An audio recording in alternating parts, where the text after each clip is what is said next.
Good afternoon and welcome to the 170th of the COVID calls. This is a daily discussion of the COVID 19 pandemic with a diverse collection of disaster experts. My name is Scott Gabriel Knowles. I'm a historian of disasters at Drexel University in Philadelphia.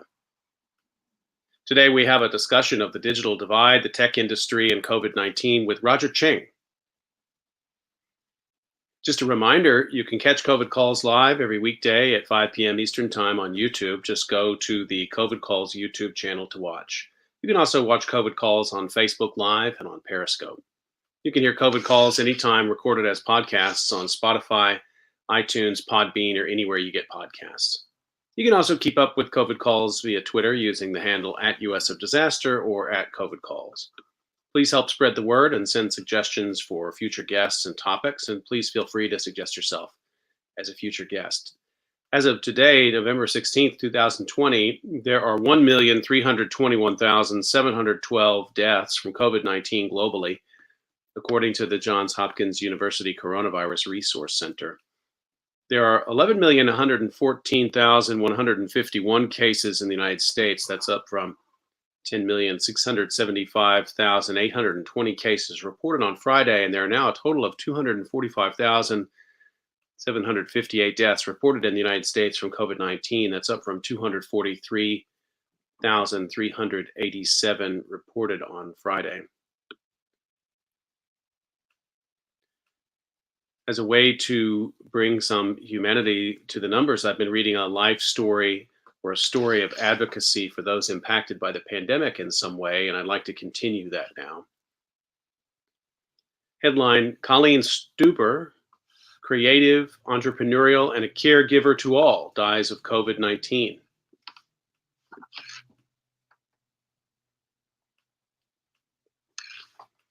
This obituary appeared August 7th and was written by Maura McDonald and appeared in the Seattle Times.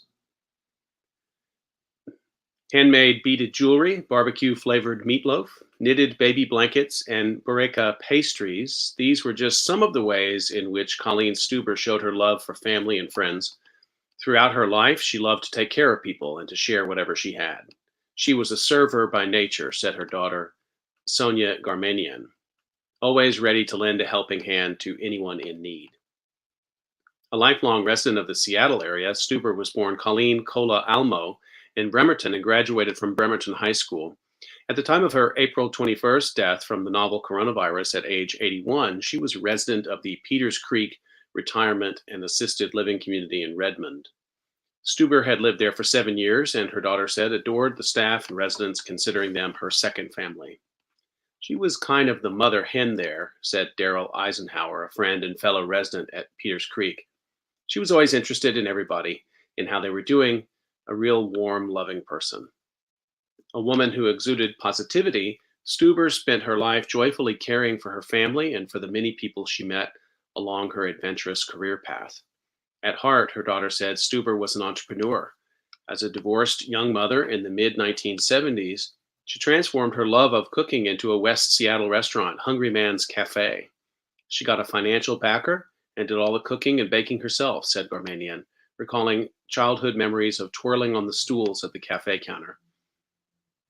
It was, she said, an old-fashioned, family-ish kind of place, really warm and inviting. People felt like they were coming to her home and eating in her living room. Stuber knew her customers on a first-name basis and happily served them comfort food favorites, her famous meatloaf, ice cream-laden pies with crust made from scratch. Portions were enormous. Nobody ever left hungry. Eventually, running the restaurant single-handedly became too much, and Stuber turned her considerable energy to other work. In the early 1980s, she became certified as a home health care aide, working with patients on hospice. She loved the elderly and loved taking care of people when they were sick, Garmanian said. It takes a special person to have a gift like that. Stuber, who had a deep religious faith, took care of her patients like family until they passed away. She was their angel who delivered them to God after she was done taking care of them. Though Stuber loved the work, eventually physical limitations necessitated another career change. Drawn by her love of feeding people, she found work as a food demonstrator at grocery stores, becoming, her daughter said, a top salesperson for the brands she represented, and as an assistant cook at a seniors community where she served 3 meals a day until her retirement. She truly had a passion for anything she did. I always admired that a lot about her, said her grandson, Jaden Luke. He described his grandmother's attitude as whatever it is you're doing, do it the very best you can with a smile on your face. In her retirement, Stuber still loved to cook for her family, including three children, six grandchildren, and one great grandchild. Though she was known as Hurricane Nana for the mess she'd leave behind in the kitchen, she would bring out every pot and pan and never clean it, said Luke. Ever creative, she enjoyed drawing, jewelry making, and knitting baby blankets for all her grandchildren, even if the babies were purely theoretical. Giving things to people made her so happy, Garmanian said. She derived her pleasure from that. And Stuber kept busy helping her loved ones manage their lives. Luke, a local musician, said that his grandmother was his unofficial businesswoman, coming to all of his gigs and making sure that he was being paid properly. She would walk up to people who booked me and ask them if they could pay me more, Luke said, laughing. At one point, he said Stuber went to a venue's Facebook page after Luke had played a concert there and posted, "Great job, sweetie. How much did they pay you?"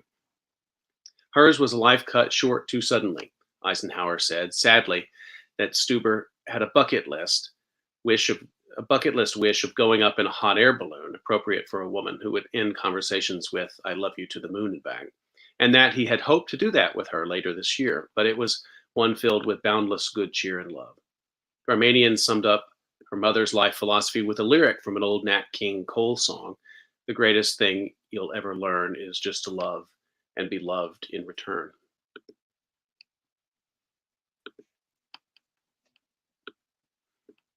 Okay, let's turn to our conversation today.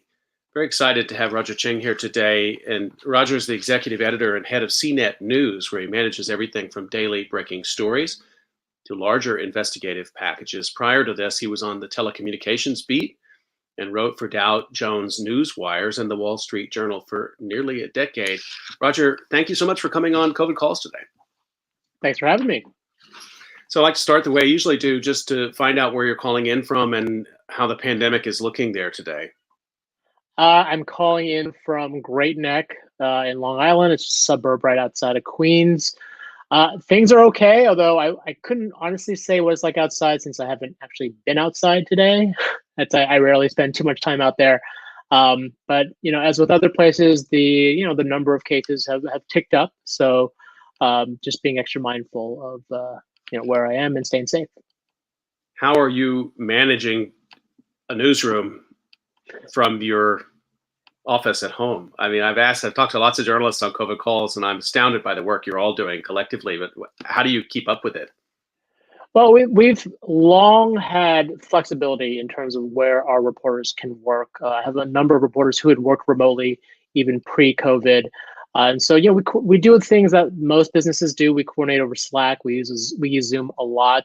I get on the phone and just talk to people constantly. And so it is just a matter of maintaining lines of communication and being a little bit more proactive about that, given the fact that we're not all together anymore. So it's tough. It's tougher than if we were in the office together, but as we've found, it's very manageable.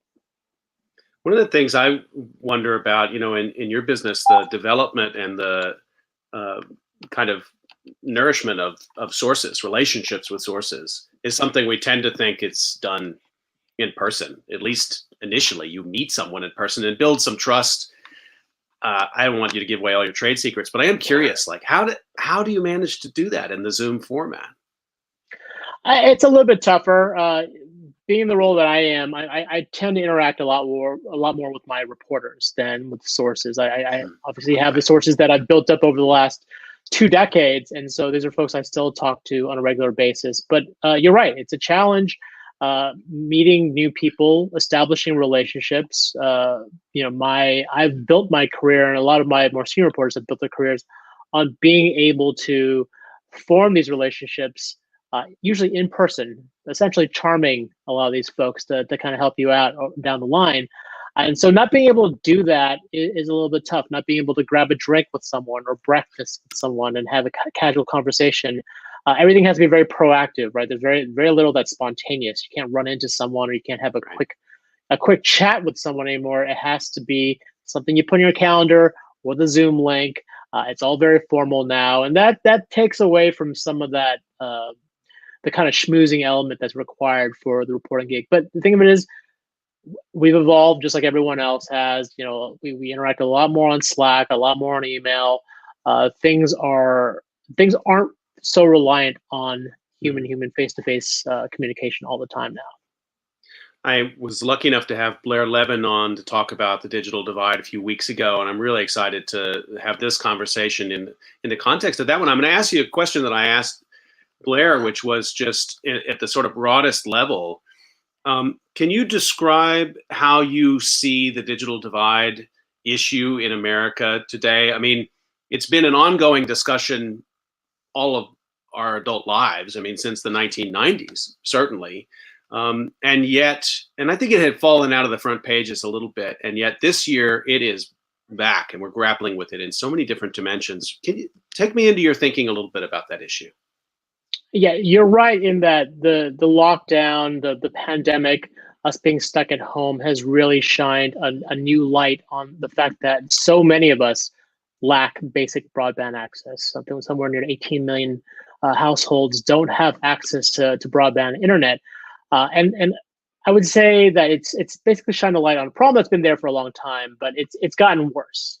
And the fact that we do have digital divide, it's made that gap between the haves and have-nots much, much wider. If you have access to broadband, if you have a career that's built around digital information, you're probably doing pretty well, if not better than before. For a lot of folks who who live in areas that don't have broadband access, who don't have those opportunities, you're probably a lot worse off. So to me, it's shining a light on the problem, the fact that this is a huge problem and it's gotten worse, and it's really widened that gap. I guess there's a few different angles on it I want to kind of explore with you. One, let's start with the corporate side of things. How have the service providers risen or not risen to the challenge in the midst of the pandemic? There was some government encouragement, I think, but I don't know much about that in terms of dollars and cents. And I know for a little while in Philadelphia, for example, Comcast was making some limited amount of broadband access available at a lower cost. I don't actually know how that ended up. How are they doing? Well, so initially, the broadband providers actually did a pretty good job of keeping people connected, and this was part of the FCC's Keep America Connected pledge. This is a pledge that basically all ISPs around the country agreed to, which was that they weren't going to penalize or cut service off to anyone who couldn't afford to pay their bills because of the lockdown, because people weren't working, they couldn't pay their bills. If you could prove that you were affected from the lockdown, you can keep your service. That pledge ended over the summer, the timeline. So we've tried to get more answers out of these ISPs about what they're doing now. And a lot of it is, well, we're adjusting folks to cheaper plans, or we're working with folks individually, but there isn't a clear guideline anymore. And in some cases, take the case of AT&T, they've actually pulled away some of their DSL line businesses. So some folks are actually losing the ability to even get broadband now if they wanted to sign up for it. They aren't necessarily pulling up stakes and just getting rid of the DSL business for folks who have existing lines. But if you were looking to sign up for new service, you had one less option in a lot of different areas. And so take us through like now versus the beginning of the pandemic. Do you actually think that the digital divide has grown greater then throughout this time period? I think in terms of the sheer numbers, that's really unclear whether or not there are more folks who are disconnected. It probably is roughly the same. I think my issue is that if you didn't have broadband before all this, your life is markedly worse now than it was pre-COVID. And so the opportunities, whatever opportunities you had pre-COVID, really kind of vanished because you didn't have access to broadband. So let's go a little bit further with that, like sticking with the business side. I wonder about small businesses that have had to somehow adapt their business online. What are you seeing in terms of trends there? Are small businesses able to make that kind of adjustment? I mean, we've definitely seen it with small businesses, restaurants, really mom and pop shops that are participating in things like DoorDash, those kind of delivery services, being able to sign up online for takeout or for delivery. You're definitely seeing businesses, big and small, really kind of adapt to the fact that we don't necessarily want to go into a store anymore to do business, either shop or to get food or to dine. So you definitely see adjustments, and businesses that are, I think, more nimble or have been more nimble, been able to go and adjust to, using an app or using online services, have been able to weather storm a little bit better than, say, some of their less nimble counterparts. Were you surprised that Zoom became the sort of default platform that everyone was going to use, from universities even down to small businesses? Yes and no. It was clearly a very common platform, and it was pretty widely used. I was a little surprised in the fact that there are some known security risks with Zoom in terms of folks being able to kind of jump in, and that the term Zoom bombing became a thing early on. They clearly closed a lot of those loopholes, but yeah, it was interesting to me that it kind of blew up the way it did. But you have to keep in mind that some of the other options out there, whether it was Skype or WebEx, they weren't as broadly used, and so Zoom just sort of had a clear runway to growth for a while there. I was sort of racking my brain for a moment when a single company becomes the default in the middle of a disaster like this. I can't really think of another example like that. I mean, it's almost like the old days when with phone service you could choose whatever you were told was your choice, basically. I mean, it seemed like you're mentioning there were other products in the marketplace, but it seems like nobody deliberated much and they went right for Zoom. Yeah, there was sort of a viral aspect to it because so many folks had business accounts and they were able to kind of extend that to the friends and family. I mean, I know I did that a lot. I just used my corporate account to get past whatever the free limits were, and so that had kind of a viral effect. There were other services, right? House Party came about because of this, but a lot of these just sort of failed to catch on the way Zoom did. But what are you seeing in some of these other domains? Like, well, I should mention, by the way, I use StreamYard. They don't pay me to promote them, but it is interesting that some of these smaller platforms are also out there and quite good, particularly for this kind of a discussion. But let's talk about telehealth for a second. There's an area where it seemed like there'd been a lot of discussion for years. It's possible.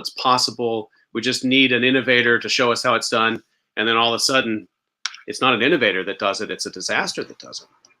Yeah, that's exactly it. I've talked with doctors and healthcare providers for a long time who have said that, yes, this is very doable. We could do this. Unfortunately, it's sort of the lack of momentum. It's a momentum issue.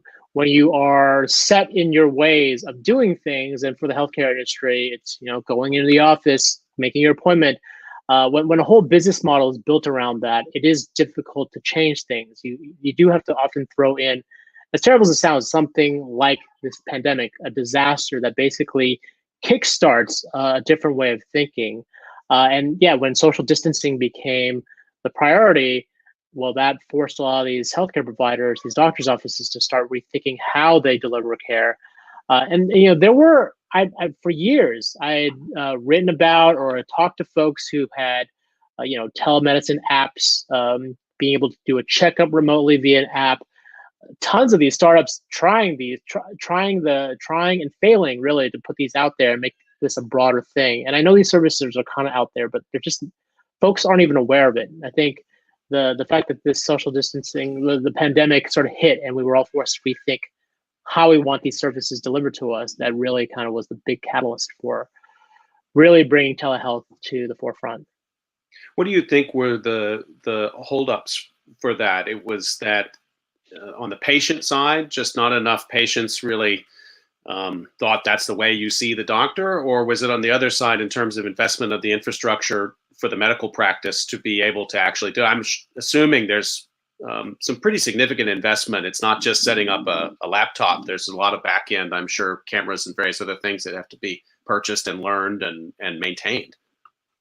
Absolutely. It's pretty much a new business model, right? And in terms of insurance, how do you bill for it? There are a lot of considerations. I would say it's a little bit of both sides. Like I said, for doctors and for the healthcare industry, there was a lack of a catalyst to drive that change. When you're set in your ways, set in your business model, it is hard to make those changes. And sort of on the consumer or the patient front, yeah, it's not. I like, even personally, I would prefer to have a doctor see me in person to examine me and give me sort of a full rundown of my health. That's obviously a lot less desirable now, but pre-COVID, that was, I don't know if I necessarily would have wanted, remote diagnosis, remote health diagnostics. Now it's definitely a lot more of an appealing factor. So yeah. Mm-hmm. And the elephant in the room with all this is education. So what are you thinking now? You saw the spring go remote for colleges, universities, and K through 12, but not many K through 12 were not able to make that transition. And then we come into the fall where more K through 12 was able to make that transition. What are the trends you were watching for there, particularly sort of on the technology side, knowing the digital divide that you do, knowing the companies that are out there that were ready to provide consulting? I mean, some of these big school districts just need a lot of consulting, as I understand it, just to think through the problem of how you're going to address this. Do we buy laptops for every child? Do we provide for students who don't have broadband internet? Should school districts provide that? I mean, just complication on complication. Yeah, you bring up an excellent question, and there are just so many different moving parts. I'll try to take them bit by bit. Yeah. In terms of schools kind of figuring out how to do this stuff remotely, we've seen this, and it varies from district to district, but we've seen obviously schools shut down in the spring. And I have two kids, one who's too young for school, but one who was affected, which made my life immeasurably more complicated. But as I saw with some districts had their act together, others even going into the fall when they had several months to prepare, I saw many school districts who just didn't really still have their act together. There definitely, you raise a lot of questions whether or not schools have the right equipment, the right infrastructure, whether or not they're supplying the right equipment to their kids or to their students, whether or not they even need to, or if it's the parents' burden. It really depended on the district and frankly how well funded they were. Mm-hmm. We've written a number of stories about the competition between school districts for equipment. In California, in Northern California, right outside of Silicon Valley, some of the poor districts in those areas really struggled to find equipment that they could provide to their students, Chromebooks or laptops. And these are schools that are just, 30 minutes away from Apple, Google, some of the biggest tech companies in the world. They still struggle to find equipment. And then you look elsewhere in the country, sort of on the East Coast, in areas where you're further away from those tech cities or the tech capitals, and it's really a struggle for these schools to provide the right equipment for remote learning. And I think that's why it still continues to be a real problem. And a lot of it goes back to funding and whether or not they can adequately fund these programs. I've seen school districts that totally have their act together. They're well funded. They're sort of come from affluent neighborhoods. The programs are great. They're very mindful of the fact that these kids are staring at a screen, and so there's interactive elements. There are memes that make it interesting, that keep students engaged. On the flip side, I've seen schools sort of struggle to have any sort of remote work element to it, even if these kids are not able to go to school because the kids don't have the equipment, couldn't afford the equipment, or the districts couldn't buy the equipment and supply it to those kids. To the point where a lot of it is, I've seen school buses drive out to neighborhoods with mobile hotspots to get kids connected. Yeah, but the problem is some of these kids don't even have the necessary laptops to run the Wi-Fi, so they've got to work on their phones. Like it's a really sad state. And again, it goes back to the situation of haves and have-nots in terms of what you see being deployed by schools. It seemed to me early on, it was in the summertime when this discussion for the fall was really getting going. It seemed like it was being portrayed as kind of a binary choice was coming. The districts would either remain remote and they would get better at that, or that the focus would be more on making classrooms safe and the kids would come back. And what I'm seeing, and you know this much better than I do, and I'm sort of curious to get your take on this, is actually the ones that is truly hybrid. We're seeing every type of hybridity, and that students who are actually going back into classrooms, even in states where they sort of drew a hard line, like the students are coming back, they're still having to provide, the teachers are having to do hybrid lessons, some amount of time for students who are there physically, some amount of time for students who are distant, and then the sort of pass between, students who may start in one and end in another domain. So if a district wanted to get away from this digital divide problem and say, hey, we're just going back to school, they've still had to confront it, it seems like. Yeah, that's a great point. It's there was no real solution, and yeah, I've seen a lot of the kind of hybrid solutions put into place, but unfortunately, because of the the more recent rise in cases, a lot of those efforts had to be pulled back. Here in New York City, I think parents they're staring at the infection rates to see if they go above a certain level, because if they go above a certain level, all in-school learning gets shut down again, and we're starting from scratch. So it's yeah. So the idea of the digital divide, it's regardless of whether or not you are in school learning or you're working or you're learning remotely, that plays a key role. So a lot of what you're saying, again, it kind of comes down to some older, more entrenched problems that seem like they were pretty predictable. If it was a big city school district that had funding issues, you could have predicted they were not going to be able to make this adjustment quickly. So, I mean, it's kind of an obvious question, but I really want to hear what you think about it. Why has the government, to what extent has the government met that need? And I'm curious, not only at the federal level, the Department of Education, but also state governments, because it seems to me that a lot of municipalities have kind of been left on their own with this. Yeah, that is it's an excellent question, and it's really complicated. It's why we haven't really gotten a good solution, I think, is it's not necessarily the most, I guess, attractive political issue. There are obviously a lot more higher profile issues being bandied about, whether it's racial justice or gun control, climate change. Broadband access, it's been one of those issues that I think everyone sort of agrees upon is something we need, but the nuance in terms of how we get it has sort of kept any real momentum from taking place, because there are, you would think that it's a universal issue, but when you kind of pull in the, I had a similar conversation with Blair Levin about this, as well as a number of other folks. Generally, Democrats tend to favor funding for more urban areas where where cost is the issue, whereas Republicans tend to want to address the problem in rural areas where access is an issue. And the truth of it is there are problems on both sides, and both sides need to be funded. But it's the unfortunate reality that no one can sort of get on the same page on how to actually solve these problems. And I think that's sort of the bigger issue.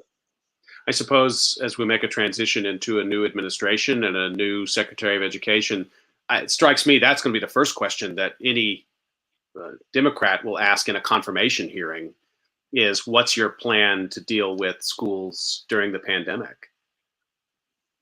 I would hope so. President-elect Biden has a $20 billion plan to invest in broadband around the country. Hopefully, there's some element of that that's carved out to specifically target education. And then there are programs in place. The FCC runs a sort of a lifeline program to offer more public broadband connections. I think they finance Wi-Fi in schools and libraries to give more students access. But there are little nuances to those rules that have prevented the government from being more proactive in terms of lending more assistance to some of these students. Over the years of the Trump administration, we heard continually about the coming investment in infrastructure. It seemed like it was always, Infrastructure Week was always right around the the corner. And before the Trump administration, many administrations back, we've heard that infrastructure was this space where Democrats and Republicans could certainly come together because it's going to be investment, that unions are going to get something out of it, tech companies are going to get something. There's something in it for everyone. And yet it's still not there. So, I mean, I guess it's kind of a big question, but I'm curious, particularly on this issue of digital infrastructure. We will never have a better demonstration of the need than what we're seeing right now.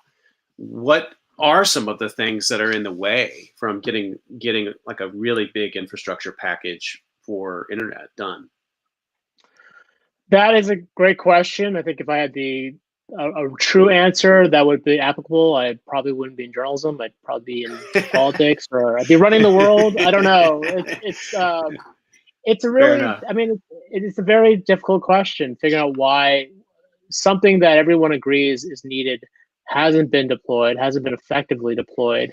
Like I said, President-elect Biden has a plan, at least, which is something the Trump administration has failed to produce in its 4 years. So that's encouraging. We'll see how that works and how it survives through Congress. A lot of that's going to depend on whether or not I think the Democrats have control over the Senate, and how far he can go with that. And so that's a step in the right direction. Like having funding is one thing, but there are real sort of logistical problems, right? In rural America, where internet or broadband access is difficult to come by. A lot of it comes down to just difficulties laying down the lines necessary to offer internet access, right? I think it's a little bit easier in urban areas where the internet infrastructure is already in place. Cost is just the real factor, right? But in the Appalachians, in Iowa, we had a reporter go out to Iowa to sort of look at the issues there, and a lot of it is, frankly, a lot of it's bureaucratic. There's a national map that sort of details where there is or isn't broadband access. And that map has been widely panned by pretty much everyone about for being inaccurate, to the point where, if one house has broadband access, that map shows that entire city or the district or area around it also has broadband access, which may not be true. And so that inaccurate information, we don't even know where the problem is, I think, is it's sort of the bigger dilemma. So if we don't know where the problem is, we can't adequately fund solutions to remedy that. And so I think that's just one of sort of many little nuances that serve as stumbling blocks or obstacles towards getting more folks broadband access. And the remaining folks who don't have broadband access is not a significant enough share of the marketplace that the companies have not been willing to lobby hard enough to close that gap. I mean, it reminds me of electrification in the 1930s. Yes, and that was, I think, the plan, I think, under the Obama administration was, the idea was basically to follow the same model of making electricity basically access to everyone, right? To give everyone access to broadband, just like electricity. But it's a lot more difficult to kind of lay this stuff down in certain areas, and we don't necessarily have monopolies or huge companies with the resources to do it. And for a lot of these regions, there isn't a business case. Unfortunately, the population is too small to really justify the expense of laying down, basically digging up roads and land, burying in cable lines, and then connecting 2 or 3 dozen households, right? These businesses tend to favor far more crowded population centers because that's where they can make their money. I want to remind everybody you're listening to COVID Calls, and I'm talking to Roger Ching today about the digital divide and about technology and the pandemic. Roger, just to stay with this infrastructure issue for a second, you had a story up about 5G. Mm-hmm. And particularly, and I read an interview with a story you wrote in which you said, 5G is still, there's some evolution to come on that, but people are very excited about it. And at the same time, and I think this is kind of a symbol of our times right now, there's an active sort of conspiracy around 5G. Can you take me inside to? I go carefully into this conspiracy world, but these days it's a constant feature of our discussion around technology and the virus. Absolutely. This was a conspiracy. There are a lot of conspiracy theories around 5G. There are obviously a lot of questions about whether or not 5G is dangerous to your health, right? And the fact of the matter is, and it's not satisfying, is that we don't have conclusive evidence one way or the other. But it doesn't seem to be any more dangerous than 4G or 3G, despite a lot of hype about the fact that the 5G networks run on a higher frequency, which is a bit of an incomplete picture of what 5G is. Some of it does, a lot of it does not. And so one of the earlier conspiracy theories that happened, early during the lockdown, was this linkage between 5G and the coronavirus, and that somehow 5G was propagating the spread of the coronavirus. And I just want to be clear that is not true, that there is no linkage between the two. I did watch a couple of the YouTube videos that sort of described it, and it's very interesting. If you don't know much about 5G, and frankly, who does? It's a very technical, wonky thing, and obviously it's my job to understand it, but it's not everyone's job to understand it. When you're watching one of these videos, you've got sort of a British narrator who says he left a high profile carrier, and he wants to sort of come clean about the impact, and they talk a little bit about how the potential radiation from 5G makes you more susceptible to coronavirus. A lot of this stuff sounds super convincing, and if I didn't know some of the nuances about the technology, I would at least consider it plausible. But there are enough things about it that I knew were wrong or false or just blatantly lies that I knew that this was not legit. But I could see how this stuff spread. I mean, in the UK, it got so bad that folks were burning down cell towers, and they were harassing, in some cases, assaulting telecom technicians for just doing their jobs. Some of these cases, not even working on 4G antennas or equipment. They're just basically regular telecom guys just working on cell towers that didn't have 5G on them. But folks were so worked up about this, they were actually harassing and insulting these folks. Well, how do you see that? Is that a sort of a moment of time in which there was just a lack of understanding of COVID, and people were parking that in? It's like two things you don't understand, and you somehow marry them together. That's exactly it. I think early on, this happened early on. We don't see a lot of it now, but early on in the pandemic, this was really March, April, May.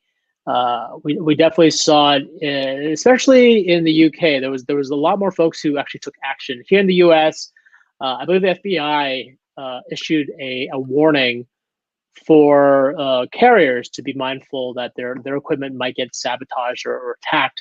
I don't think there was an instance here in the US where that happened.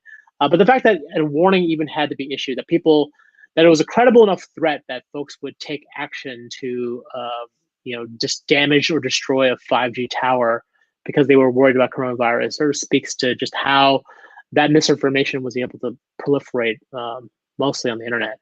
Well, let's stick with that a little bit, because it's now got an actual name, this infodemic that we've been living with. It's something the WHO has warned us about as an actual feature of this coronavirus. And now for the last 3 months and continuing on today, it's also interlaced with our electoral system and our democracy in the United States, not only the United States, but certainly in the United States. Let's talk a little bit about social media and the infodemic over these last 8 months. Anything surprised you? Not really. I mean, the last 2 or 3 years. Every expert I ask that question, they always give me the same answer, and with the same look on their face. Not really, not surprising, but you seem a little surprised. Not really. No, in terms of the.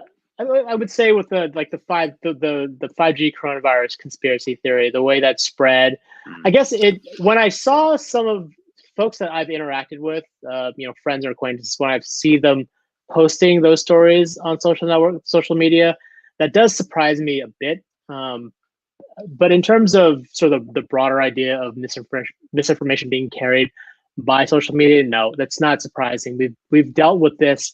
We dealt with this really from the last election. Over the last 4 years, we've reported extensively on how Russia, North Korea, China have used bad actors, foreign actors who have used social media to instigate issues, not necessarily to drive an issue one way, but oftentimes fomenting dissent by spurring both sides of an argument, whether it's something like gun control.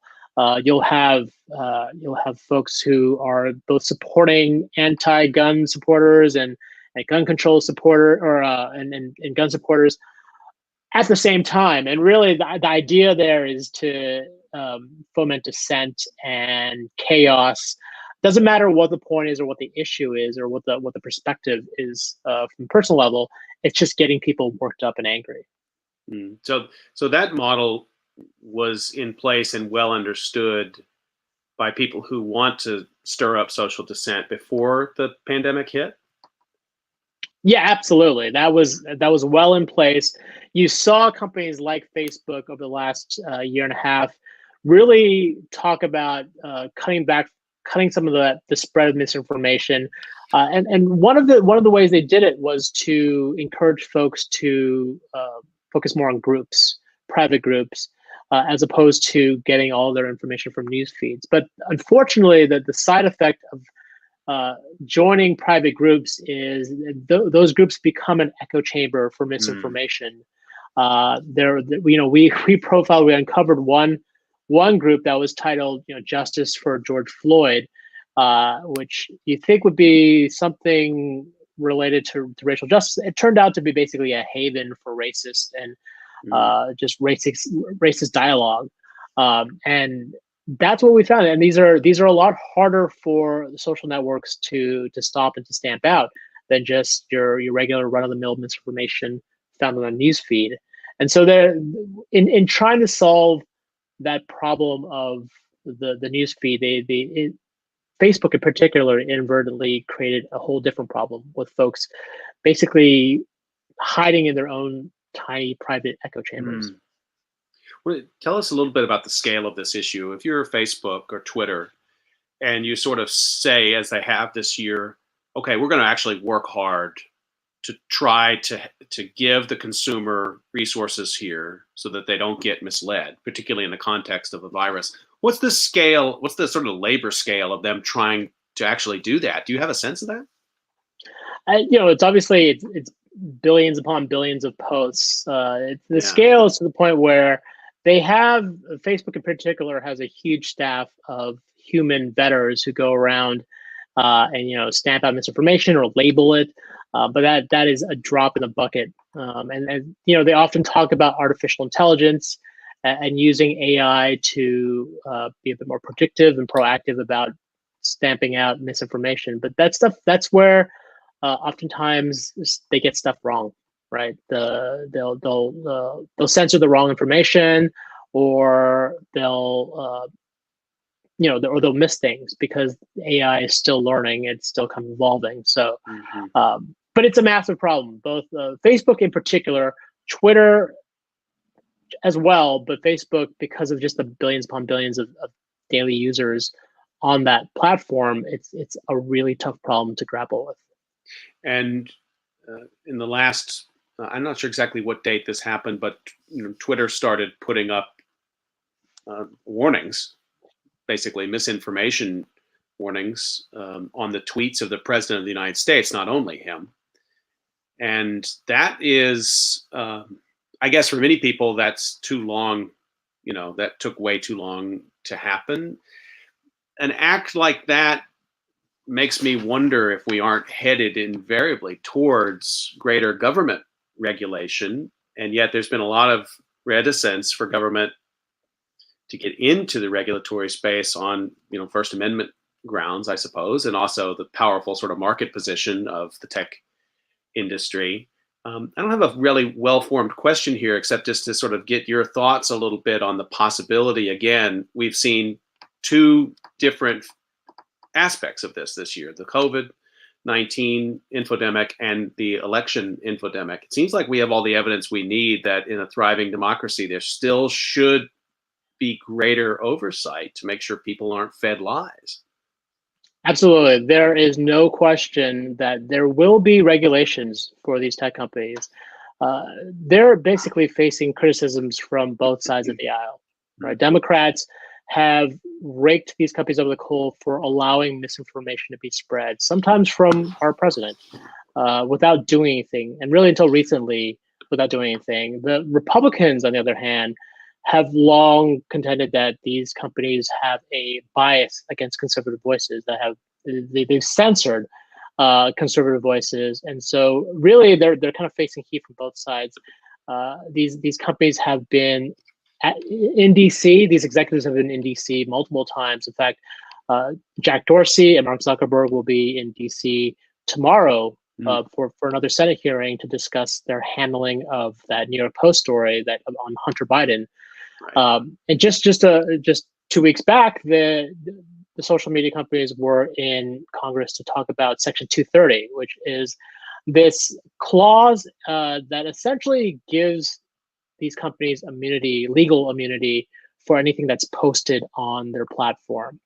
And this is actually one thing I think President Trump and President-elect Joe Biden agree on, is that there needs to be a reworking or removal of Section 230. And so you can see that there will definitely be, regardless of how of who's in charge or what party's in charge of Congress, it's clear that there will be some regulations, that there will be more enforcement of these tech companies. The idea or the time when these tech companies were considered darlings of America, American economy, that's long past.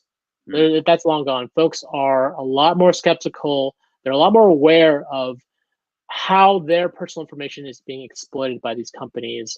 And so you'll start to see more regulations. We saw it with the EU already. We saw it in California with some of the privacy regulations put in place there. But I think from a national level, we'll see more regulations. The real question is just how much teeth will be behind these regulations, because these companies are very smart. They basically have, they've thrown up the white flag. They know regulations coming. So they want to have a hand in crafting that regulation. And as we've seen over the last couple of years, these companies are a lot more savvy about their businesses than Congress is. So it'll be very interesting to see how the regulation's crafted and whether or not it's done in a way that still somehow benefits the tech companies.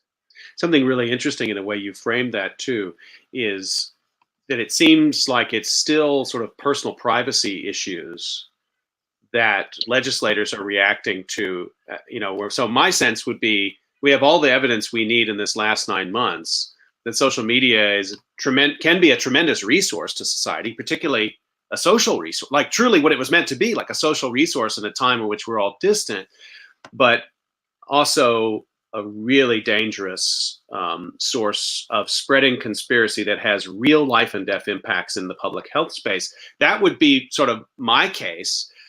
But you think that sort of the privacy issue is still the most live wire in terms of forming a new regulatory environment? I think there'll be multiple tracks. I think the privacy aspect will be a big one. That I think that was already on the table. I think when California passed its laws, that sort of got the ball rolling for a broader national discussion on that. But you're right, to the point where there will be a discussion about how content is regulated or controlled on these platforms. The discussion about Section 230, something will likely be done about that, and that'll have a huge impact on what kind of content is posted and how much control and how much liability these companies have for the content, for the misinformation that gets posted on these sites. Just a reminder, you're listening to COVID Calls. We're talking about really all technology, social media, digital divide today with Roger Ching. I wanted to ask you something else. It's become so. I mean, we were already connected with our devices, and many of us, like I've been teaching online for 15 years. Some of these things are not brand new, but I do find personally that I've had to really work hard to taper off at the end of the day, to get off social media, to wind down. And I wouldn't go so far as to call it digital addiction, but I know this is something that's really been out there. I mean, people are, just because of our work, we are in front of the screens, we're in front of our devices, we're connected now much more than we were even previously.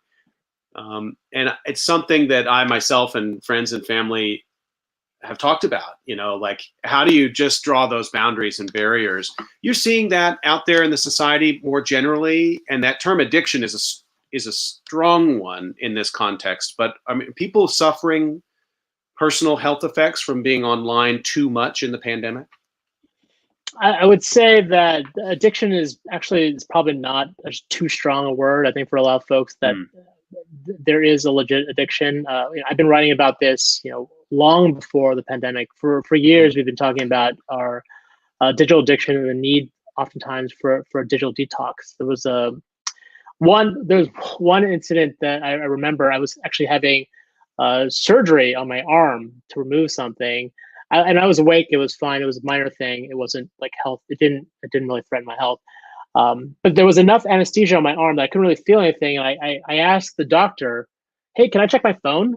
Because I was just so, and the doctor looked at me with his scalpel in hand, and was like, "No, don't move," because obviously that's not something you do during surgery. Yet here I was thinking, "Hey, can I just check my email?" And so, like at that point, I kind of figured I probably have a problem. We've got things like terms like doom scrolling, right? Which I'm guilty of, where you just scroll through Twitter to see all the headlines and just get depressed.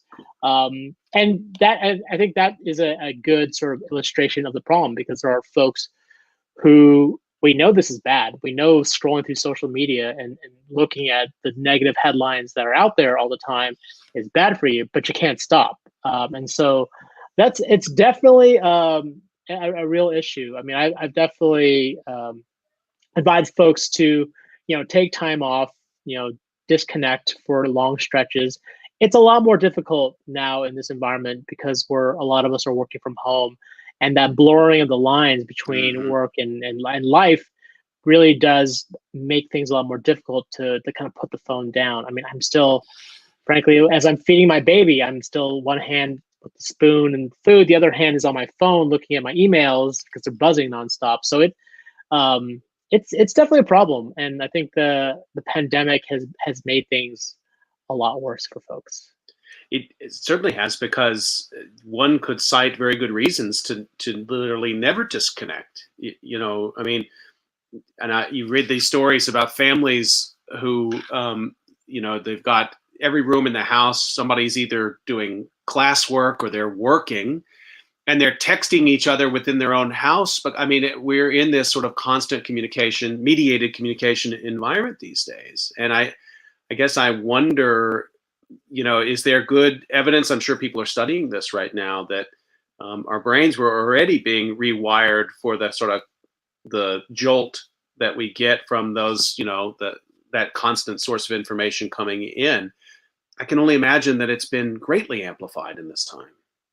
Absolutely. Everything from the kind of the mental kick that you get from likes and engagement on your posts, to FOMO. FOMO is sort of a big, right, fear of missing out. That's sort of a big element for people who want to stay hooked into social media. It's a real problem. You mentioned doom scrolling, and I have to just give a shout out. I mean, a lot of the people who listen to COVID calls are disaster researchers. That's their job. And so they almost wear the doom scrolling as a badge of honor, because it's kind of keeping up with the disaster. And this is also connected to the fear of missing out, as you said.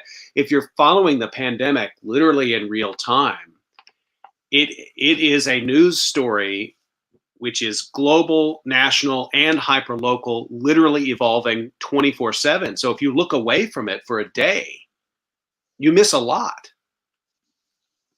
Absolutely. And as a reporter, running a news organization that's been covering this for the last 9 months, 10 months, we stay on top of all the latest, whether vaccines come out, whether the cases have hit a new benchmark. So we're constantly monitoring this stuff, and so we're forced to doom scroll just like the rest of you guys, and it's tough, it's exhausting, and unfortunately, I think that's the the bigger problem is that there doesn't seem to be an end to it. There's no end game at this point. It just sort of is our reality now. Just to tie back to our previous discussion about regulation, I know, before this year, there was, again, some attempt by the companies, tech companies like Apple, but also the social media companies, to provide some resources for consumers, options to turn your screen black or to turn off, announcements and things like that. And I haven't heard much about that conversation. It seems like everything's been swamped into this sort of broader conversation at this time. But again, is that a space for potential regulation on the actual technology side, on the machine side itself? In terms of machine usage, that's an interesting question. You're right. In Apple and Google have introduced a number of different screen time type apps that basically give you a report on how much you're using. In terms of like light, they're turning to blue light at night. There's little things that they've done. I don't know if regulation is in the cards for tech usage. I think given that we talked about sort of privacy, we talked about misinformation as ripe targets for regulation, I think those are probably what are going to be the priorities. I think in terms of usage, everyone acknowledges that we probably all use technology too much, but there isn't really a great solution. And I don't know if regulating usage would be something that consumers frankly would want. So, well, and sometimes when I get those announcements, your screen time of this week, first time I ever saw that, my reaction was, oh, I'm working harder, good. And then I realized, like, it's not actually telling me this is a good thing. Well, it tells you in a neutral way. I mean, you interpret it however you want to. Your employer might be happy that your screen time has gone up in a week. We're almost up on time, Roger. I want to get one little last question in for you so we don't end on the doom scroll. And this is also a time, I talked on Friday with one of the founders of the Viral Art Project. This is a time of tremendous creativity. And there's even been sort of internet sensations. That's not a new thing, but like pandemic-oriented internet sensations have popped up in this moment. Do you think the marketplace is reacting to that? Are we going to see, we're going to see even new platforms, more exciting platforms emerge out of this that allow people to take creativity into their own hands? That's a great question. And I think for a lot of folks who have been bottled up or stuck in their homes with very little to do, that oftentimes is a recipe for new creative ways of expression. I think platforms like TikTok are a prime example of where some of that creativity, where it's manifesting. You're seeing people kind of go viral. And then you see a confluence of creative expression, but also politics, right? TikTok, these K-pop stands have used TikTok to sort of drive news cycles when it comes to election, whether it's, overinflating the number of folks at a Trump rally. I think it's taken a completely different form. And you're right. I think it is a reaction to what's going on with the election, what's going on with the pandemic, and it's sort of a statement of our times. I love that sentence that you just said. Like limitless creativity of this time, and even the creation of new language. K-pop stands driving the news cycle. I mean, it's just not things I wouldn't have expected this year, but the technology is there. People have learned to protest, and also to bring protest and creativity together in these digital spaces. Exactly. It's a fascinating time to be alive. Yeah, for sure. Well, Roger Cheng, I want to thank you so much for your time on COVID Calls today, and we'll keep up with your writing on CNET News. And thanks for all the work you do, keeping us, apprised of all of these changes. With a change of administration, and a lot of the discussion with new cabinet's going to be tech focused. I'm sure you're going to have a very busy couple of months ahead. Oh yeah, it hasn't slowed down so far this year. I don't expect it to slow down anytime soon. Just a reminder, thanks for having me. Really appreciate it. You bet. So just a reminder to everybody, you can catch COVID Calls every weekday at 5 p.m. Tomorrow I'll be talking to Ryan Hagen, who's been on COVID Calls before, disaster sociologist. We'll catch up with him and some exciting research that he's been doing. Stay healthy, everybody. We'll see you tomorrow, 5 o'clock.